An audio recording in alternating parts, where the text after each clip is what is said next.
Hello everyone! Ayan, kumusta po sa inyo lahat? And for today's video ay magluto tayo nitong isa na namang napakasarap na ulam. Walang iba kundi itong ating patatim. So ito yung aking ni-request ng aking 3 sons kasi isa ito sa kanila mga favorite. So medyo matagal na rin yung last time kami na kumain ng patatim. Kaya naman, ito yung aking lulutuin today. So yan na nga, at meron tayo ditong pata. Ayan, nabili lang natin yan. So lampas po yan ng 1 kilo kaya medyo marami rin yung ating maluluto. So, ayan na nga. Siyempre, nugasan po natin iyan. Pagkatapos, timpla na natin. Maglagay tayo ng bawang, sibuyas, toyo, oyster sauce, pamintang durog, and siyempre, maglalagay tayo ng Sprite na soda. At 8 ounce lang yun. Tapos, maglagay tayo ng 2 pirasong star anise, and maglalagay tayo ng ketchup. Ayan. Tapos, syempre, pag sinabi pong patatim, ay matamis po talaga yan. Kaya naman, maglagay na tayo ng sugar. Tapos, naglagay lang po ako ng konting asin pang balance din sa ating kasi maalat naman po yung ating toyo dyan. Saka, ayan, naglagay lang tayo ng konting asin. Tapos, syempre, kung medyo kulang pa, mamaya magdadagdag na lang po tayo. So, yun na nga, at lutuin lang po natin iyan sa katamtamang apoy. And syempre, gusto ko lang po palang i-shout out yung ating mga new followers ng Mamshi and Three Sons. Ayan, welcome po and pasok po kayo sa aming munting bahay. Ayan.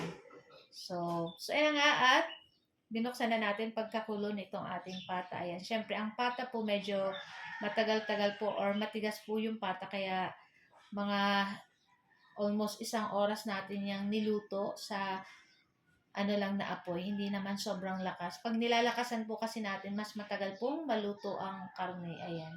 Kaya ako pag nagluluto, guys, ang apoy, parang katamtaman lang yung lakas. Hindi sobrang hina, hindi naman sobrang lakas. Ayan. Tapos, ayun na nga, hintayin lang natin mag-reduce yung sabaw. Pero kung gusto niyo po ay malapot na malapot pa, ay bawasan niyo pa po, lutuin niyo pa po ng ng ilang minuto. So, ayun na, at naglagay na tayo dito ng ating pineapple tidbits. So, yung sabaw din po niyan, nilagay ko rin po pala dyan para mas pandagdag pa siya ng lasa. Di ko na lang guys na videoan. Tapos, ayan. So, ito pong ating ay nag-aagaw ang tamis. Gawa ng ating, syempre nilagay na Sprite, yung ketchup. Masarap po talaga yan. So, ayun na nga. At sobrang lambot na nito guys. Kaya naman, ay pwede na nating patayin yung ating apoy at talaga naman excited na rin po kaming kumain. So, sobrang lambot nung balat or nitong ating pata. Ayan, sobrang lambot na guys. Kaya napakasarap talaga nito. At talagang okay lang naman pong kumain ng ganito. Mas bihira lang naman po pag kumakain tayo ng mga pata. Ayan.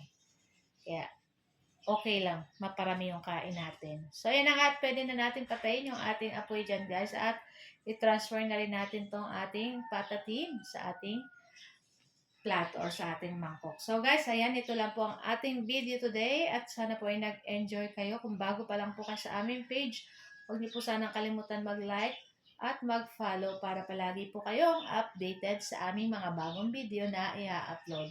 So guys, ito lang po ang aming video today, and thank you guys for watching, and see you next again for our video. Kain na na! Happy lunchtime everyone, and happy Thursday. Thank you guys for watching. Bye! Happy tummy!